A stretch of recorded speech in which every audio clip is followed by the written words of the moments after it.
Welcome to the Learning Pines YouTube. We hope this video helps. In this video, I will explain how to make mint raita. First, let's gather our ingredients.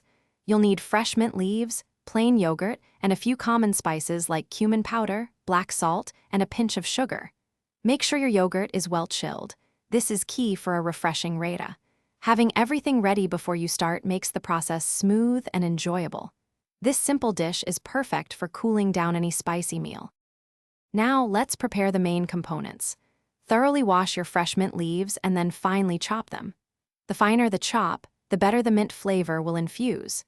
Next, take about 2 cups of plain yogurt and whisk it until it's completely smooth and free of lumps. This creates a lovely, consistent base for your raita. If you like a little kick, you can also finely chop a small green chili and set it aside. It's time to bring everything together. Gently fold the finely chopped mint leaves into your smooth, whisked yogurt. If you prepared a green chili, add that now too.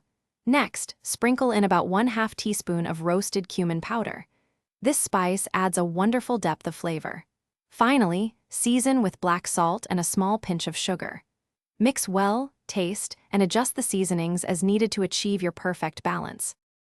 Your delicious mint raita is almost ready.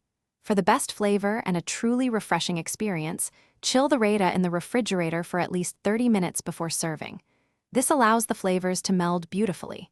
When you're ready to serve, give it a quick stir and garnish with a few fresh mint leaves for an appealing presentation.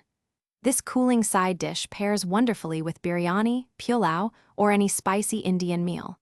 Also, be sure to check the description for a link to a great book about money and other deals. Thanks for watching. Consider subscribing if we helped you.